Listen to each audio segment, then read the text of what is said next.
विरोधियों को बताना चाहता हूं, मान्यवर, उर्दू में भी एक रामायण लिखी गई, चकबस्त रामायण, और उसमें इसी मूल्य को अप्रिशिएट किया गया है कि जब भगवान राम राजा दशरथ से अनुमति लेकर जाते हैं तो उर्दू के प्रसिद्ध शायर चकबस्त ने, और वो लखनऊ के रहने वाले थे, उन्होंने लिखा है, रुखसत हुए वो बाप से लेकर खुदा का नाम, रुखसत हुए वो बाप से लेकर खुदा का नाम, और राहे वफा की मंजिलें अव्वल हुई तमाम।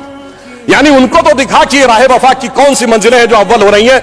मगर क्या बताऊं महोदय, एक फैक्ट बताना चाहता हूं, 22-23 दिसंबर 1949 की रात को जब श्री राम लला प्रकट हुए तो सबसे पहले वो रोशनी किसने देखी थी? वो यूपी गवर्नमेंट का एक सिपाही था जिसका नाम था अब्दुल बरकत।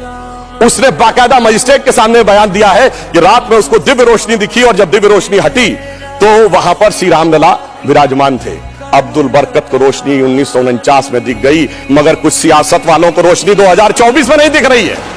और मैं आपको बताना चाहता हूं, बाबरी पक्ष के पैरोकार थे इकबाल अंसारी, और ये उदारता देखिए कि सबको बुलाया गया, विरोध करने वालों को बुलाया गया, ट्रस्ट के द्वारा गोली चलाने वालों को बुलाया गया, और इकबाल अंसारी को भी बुलाया गया, और इकबाल अंसारी प्राण प्रतिष्ठा में आ गए। उनका इकबाल तो बुलंद हो गया, मगर इन लोगों का इकबाल जमींदोज हो गया। और मैं ये भी बताना चाहता हूं, उसका एक कारण है, ऑन द लाइटर नोट, इसको कोई पर्सनल ना ले महोदय। ये कहा जाता है कि हमारे यहां राम का तत्व या ईश्वर का तत्व कौन नहीं समझ पाता है?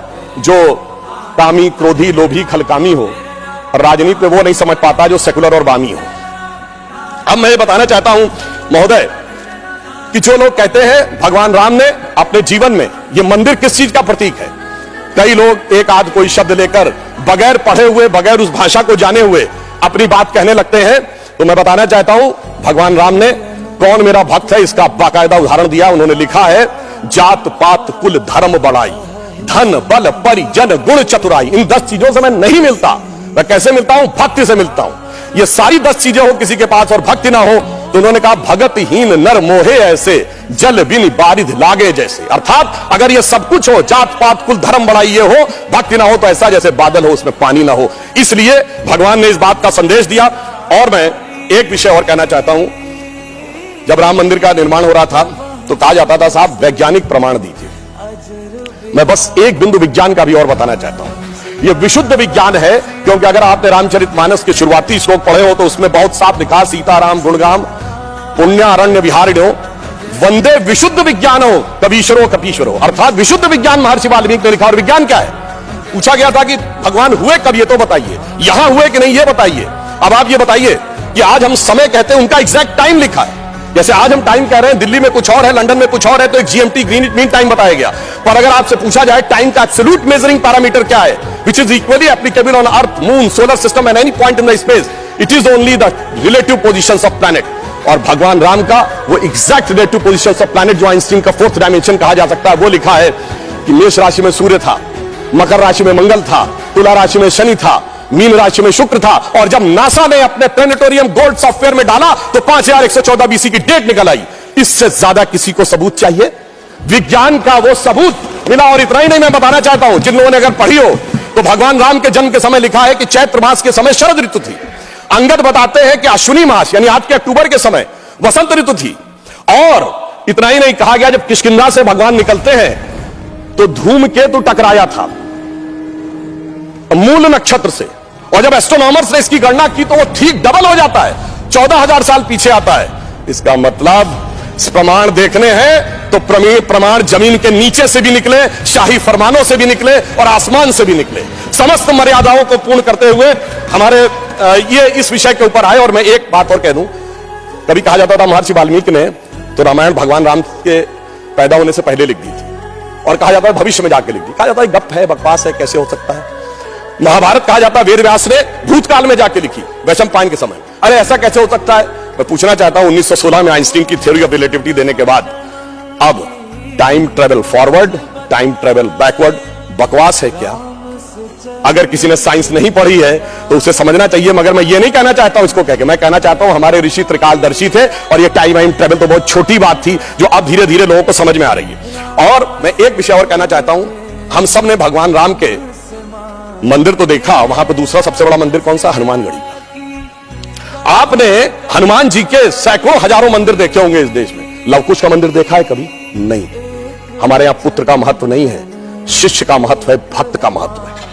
हमारे यहां बायोलॉजिकल सक्सेशन का महत्व नहीं है, स्पिरिचुअल सक्सेशन का महत्व है। इसीलिए द्रोणाचार्य के बेटे का स्थान ऊंचा नहीं है, शिष्य का स्थान ऊंचा है। इसीलिए हम हर जगह गुरु शिष्य परंपरा की बात करते हैं, पिता पुत्र परंपरा नहीं होती। भगवान राम का चरित्र इस बात का उदाहरण देता है कि हर जगह आपको हनुमान जी के मंदिर मिलेंगे, वो भी राम से ज्यादा मिलेंगे। और मैं अंत में यह कहना चाहता हूं महोदय, एक बार एक डिबेट में वो कहने लगे कि भाई you are talking about the Ram temple, how does Ram temple fits in the 21st century emerging India who aspires to become a technologically advanced and become the economic superpower with the youngest population, where does Ram Mandir fits in that? मैंने कहा सुनिए महोदय, हम 21वीं सदी में भारत को सिर्फ economic, intellectual, military super power नहीं बनाना चाहते, हम वर्ल्ड लीडर बनाना चाहते हैं। और जब वर्ल्ड लीडर बनाना चाहते हैं तो it should symbolise the certain set of values which will inspire the world. और अगर सारे श्रेष्ठतम मानवीय मूल्यों का प्रतीक कोई एक होगा तो वो भगवान राम का मंदिर होगा, जो विश्व के सबसे श्रेष्ठतम मानवीय मूल्यों का प्रतीक होगा। कैसे? मैं आधुनिक जियोपॉलिटिक्स से बताना चाहता हूं। आज कोई एक देश किसी पर अटैक कर रहा है, रशिया यूक्रेन की लड़ाई चल रही है, चाइना का ताइवान के साथ प्रॉब्लम चल रहा है, इराक और उसका चला। क्या है डिप्लोमेसी में? नंबर 1 एनेक्सेशन, दूसरे देश को मिला लो। दूसरा है सब्जुगेशन, वहां अपना डिप्यूटी अपॉइंट कर दो। और तीसरा है डोमिनेशन, उसके साथ संधि साइन कर लो। भगवान राम ने क्या लंका को जीतने के बाद एनेक्सेशन किया? नहीं। क्या वहां पर कोई अपना डिप्यूटी बैठाया यानी सब्जुगेशन किया? नहीं। कोई ट्रीटी साइन कराई, डोमिनेशन किया? नहीं। तो मैं कह सकता हूं आज के जियोपॉलिटिक्स वर्ल्ड में जब क्लैश ऑफ सिविलाइजेशन कहा जाता है तो उसका प्रतीक वो राम मंदिर दिखेगा, जो पूरी दुनिया को बताएगा कि पीसफुल कोएग्जिस्टेंस कैसे हो सकता है बगैर एक दूसरे से लड़े हुए। इसलिए मैं कह सकता हूं 21वीं सदी का महान भारत बगैर राम मंदिर के संभव ही नहीं।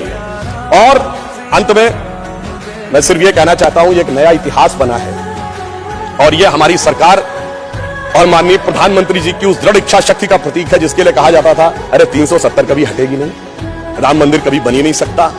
मगर ये वो लोग कहते हैं जो फूलों के हार पहनते हैं। हमारे प्रधानमंत्री जी अंगारों के हार पहनते हैं और जो अंगारों के हार पहनते हैं वो इतिहास को बदलने में निश्चित रूप से सफल होते हैं। इसलिए मैं अंत में यह कहना चाहता हूं, अपनी सरकार को बधाई देते हुए, श्री राम जन्मभूमि न्यास ट्रस्ट, हमने बहुत साफ कहा था हम मंदिर नहीं बनवा रहे, मंदिर न्यास बनवा रहा, हम सिर्फ मार्ग प्रशस्त कर रहे हैं। दूसरों ने कहा था कि हम वो बनवा रहे हैं, तो हम सिर्फ उनके लिए कहना चाहते हैं प्रधानमंत्री जी की तरफ से कि अंगार हार उनका जिनकी सुनहाक समय रुक जाता है, अंगार हार उनका जिनकी सुनहाक समय रुक जाता है, आदेश इधर कर देते हैं, इतिहास उधर मुड़ जाता है। धन्यवाद।